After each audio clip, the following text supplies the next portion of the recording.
ओम क्लीं बृहस्पते नमः। ओम ग्राम ग्रीम ग्रोम से गुरुवे नमः। स्वागत है आप सभी का मेरे यूट्यूब चैनल पर। आज मैं आपको बृहस्पति देव की कथा सुनाऊंगा। एक कथा का वीडियो मैंने डाल दिया। जो पहली कथा है ये गरीबी दूर करने वाली ब्राह्मण वाली दूसरी कथा है, तो ये कथा जरूर सुने। लोग ज़्यादातर एक ही कहानी को सुन करके इसको नहीं सुनते, दोनों कहानियों को सुना करें। और ये कथा बहुत ही महत्वपूर्ण है। बृहस्पति देव की पूजा करते समय इस कथा का श्रवण जरूर करें। प्राचीन काल में एक ब्राह्मण था। वह बहुत ही निर्धन था। उसकी कोई संतान नहीं थी। उसकी स्त्री बहुत मलिनता के साथ रहती थी। वह स्नान न करती, किसी देवता का पूजन न करती। इससे ब्राह्मण देवता बड़े दुखी थे। बेचारे बहुत कुछ कहते, लेकिन ब्राह्मणी पर कोई असर नहीं पड़ता था। न वो पूजा पाठ करती, न दान पुण्य करती। दरिद्रता उसके शरीर में वास कर रही थी। वो स्नान भी नहीं करती थी, तो स्नान ही नहीं करती, वो पूजा पाठ और दान पुण्य क्या करेगी। ब्राह्मण बड़े परेशान थे, बहुत कुछ कहते, किंतु कोई परिणाम ना निकला। भगवान की कृपा से ब्राह्मण की स्त्री की कन्या रूपी रत्न पैदा हुआ। यानी कुछ समय के बाद में ब्राह्मण के यहाँ पर एक कन्या ने जन्म लिया। ब्राह्मण पूजा पाठ किया करते थे और भगवान विष्णु के भक्त थे।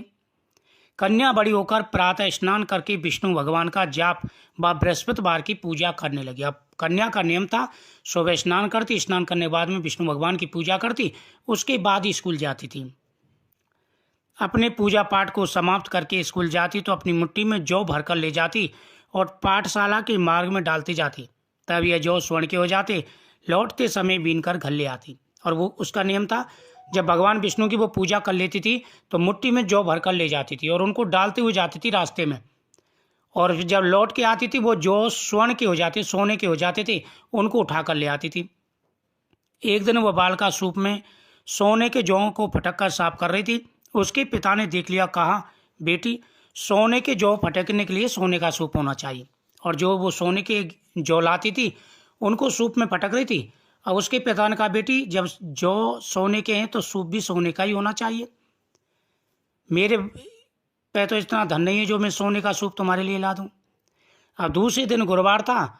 इस कन्या ने व्रत रखा और बृहस्पति देव से प्रार्थना करके कहा कि मैंने आपकी पूजा सच्चे मन से की है, तो मेरे लिए सोने का सूप दे दो। बृहस्पति देव ने उसकी प्रार्थना स्वीकार कर ली, क्योंकि बड़ी भक्ति थी वो भगवान बृहस्पति देव की। रोजाने की तरह वह कन्या जौ फाल फैलाती हुई जाने लगी। जब लौटकर जौ बीन रही थी तो उसी जगह पर उसे सोने का सूप मिला। उसे घर ले आई और उससे जौ साफ करने लगी।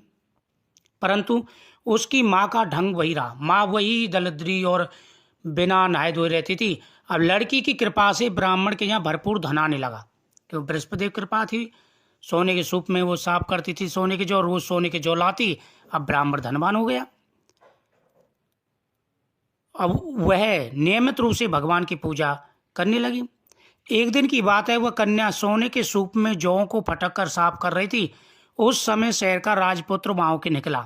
इस कन्या के रूप और रंग को देखकर के मोहित हो गया तथा अपने घर आकर भोजन तथा जल त्याग कर उदास हो लेट गया।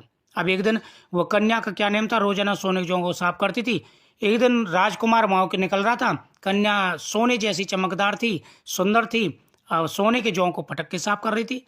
अब तो राजकुमार आश्चर्य में पड़ गया और चुपचाप कटपाटी लेकर के आकर के और वह राज्य में अपने घर पर सो गया।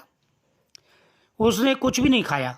जब राजा को पता चला तो वह अपने प्रधानमंत्री के साथ उसके पास गए और बोले, बेटा, किस बात का तुम्हें कष्ट है? किसी ने अपमान किया है अथवा और कोई कारण हो सो कहो, मैं वही कार्य करूंगा जिससे तुम्हें प्रसन्नता हो।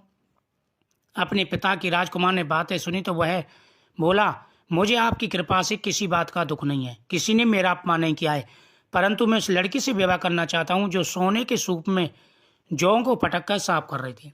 अब जब राजा को पता चला कि राजकुमार कुछ खा पी नहीं रहा है, लेटा हुआ है, राजा आया और बोला कि बेटा, किस बात का कष्ट है? किसी ने अपमान किया है या कोई और वजह है? उन्होंने कहा कि मेरा किसी ने अपमान नहीं किया है, लेकिन मैं उस लड़की से विवाह करना चाहता हूँ जो सोने के सूप में जौ को फटक कर साफ कर रही थी। अब तो राजा भी आश्चर्यचकित हो गया। राजा ने कहा कि बेटा, इस तरह की अगर कोई कन्या है तो उसके घर का पता तुम लगाओ, जहाँ देख के आयो। मैं अभी प्रधानमंत्री को वहाँ भेजता हूँ और तुम्हारी शादी हो जाएगी। तब मंत्री उस लड़की के घर गए और ब्राह्मण देवता को सभी हाल बताया। ब्राह्मण देवता राजकुमार के साथ अपनी कन्या का विवाह करने के लिए तैयार हो गई। विधि विधान के अनुसार ब्राह्मण की कन्या का विवाह राजकुमार के साथ हो गया। कन्या के घर से जाते ही पहले की भांति उस ब्राह्मण देवता के घर में गरीबी आ गई। अब भोजन के लिए भी अन्न बड़ी मुश्किल से मिलता। एक दिन दुखी होकर ब्राह्मण देवता अपनी पुत्री के पास गए, यानी कन्या का विवाह हो गया। अब विवाह होने के बाद में जो धन था, कि कन्या की वजह से धन आ रहा था, वो भगवान विष्णु की पूजा करती थी। अब कन्या तो विदा हो गई। अब उसके बाद में धीरे धीरे जो धन था वो नष्ट हो गया और ब्राह्मण भूखे मरने लगा। ब्राह्मण तो हालांकि पूजा पाठ करता था, लेकिन लक्ष्मी तो उनके घर से चली गई और दरिद्रता उनके घर में थी। ब्राह्मण जो पूजा पाठ करते उसका कोई असर नहीं होता था, खूब समझाते। अब एक दिन ब्राह्मण दुखी हो गए और बेचारे अपनी पुत्री के यहाँ गए। बेटी ने पिता की दुखी अवस्था को देखकर माँ का हाल पूछा। तब ब्राह्मण ने सभी हाल कह दिया। कन्या ने बहुत सा धन देकर अपने पिता को विदा कर दिया। इस तरह ब्राह्मण का कुछ समय तो सुखपूर्वक व्यतीत हुआ। कुछ दिन बाद वही हाल हो गया।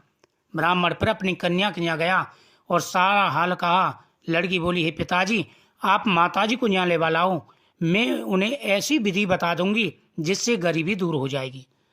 अब उसने बार बार पिता की हालत देखी तो उनका, पिताजी आप ऐसा करिए, माताजी को यहाँ ले लाओ, मैं उन्हें एक व्रत बता दूंगी, अगर वो करेंगी तो आपके घर में संतान भी होगी और धन भी आएगा। ब्राह्मण देवता अपनी स्त्री को लेकर के बेटी के यहाँ पहुंचे तो पुत्री माँ को समझाने लगी, हे माँ, तुम प्रातः काल प्रथम स्नान करके विष्णु भगवान का पूजन करो, बृहस्पतिवार की कथा करो और एक लोटे में जल भरो, उसमें हल्दी डालो, चने की दाल डालो, हाथ में चने की दाल लेकर के कथा पढ़ो, जो विष्णु भगवान की है, राजा वाली कथा है, वो पढ़ो और फिर आपकी सारी दरिद्रता दूर हो जाएगी।